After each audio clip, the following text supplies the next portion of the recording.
Sabe, quando a gente olha para o Capitão América, é muito fácil ver só o símbolo, né? O escoteiro perfeito, aquele ideal de bondade.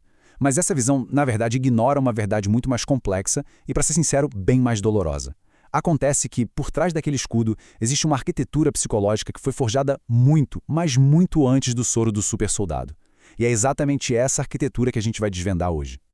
Essa frase, ela é a definição do Steve Rogers. Mas o mais importante é a gente lembrar de quando ele falou isso pela primeira vez. Magrelo, fraco, apanhando num beco. Isso já mostra que o verdadeiro poder dele, aquela teimosia em nunca desistir, nunca foi física. Era algo muito mais fundo, que já estava lá dentro dele. Então essa é a pergunta que vai guiar toda a nossa análise aqui. A gente vai tentar decodificar a mente do Steve Rogers, ir além do herói para entender o homem, o que motiva ele, quais são as dores dele e o que realmente faz ele continuar lutando. Para entender o Capitão, a gente precisa primeiro entender o garoto do Brooklyn.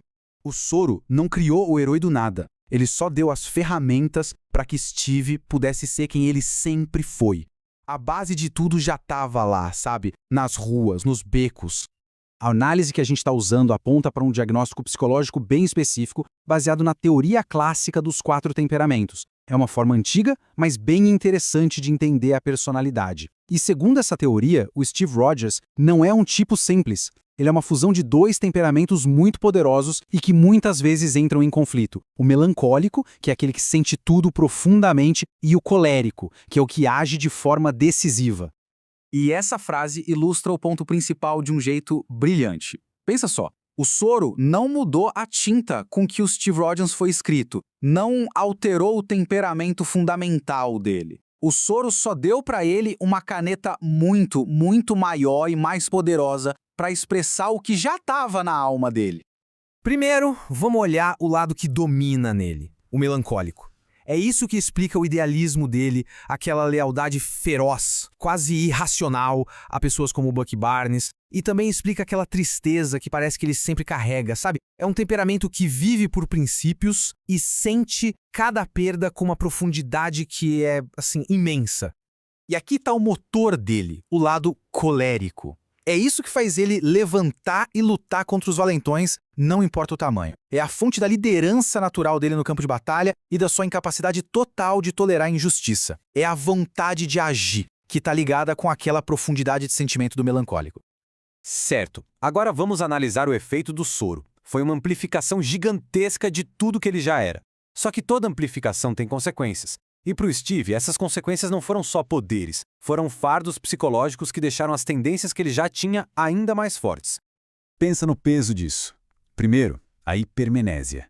Uma memória que obriga ele a reviver cada perda, como a do Bucky e da Peggy, com detalhes super vívidos. Segundo, a sobriedade perpétua. Um metabolismo que impede ele de ter qualquer tipo de alívio químico. Ou seja, ele está condenado a enfrentar os demônios dele de frente, 24 horas por dia. E terceiro, um poder físico que finalmente está no mesmo nível da fúria que ele tem por dentro contra o mal. Isso não é só superpoder, gente. São amplificadores de sofrimento. E toda essa fiação psicológica do Steve nos leva direto para o conflito central do universo cinematográfico da Marvel. A briga entre Steve Rogers e Tony Stark não foi só por causa de política ou um mal-entendido. Foi um choque inevitável de temperamentos que são, na essência, opostos. De forma bem simples, é isso aqui. De um lado, um homem que vive para preservar os ideais do passado. Do outro, um homem que vive para inventar um futuro sem amarras.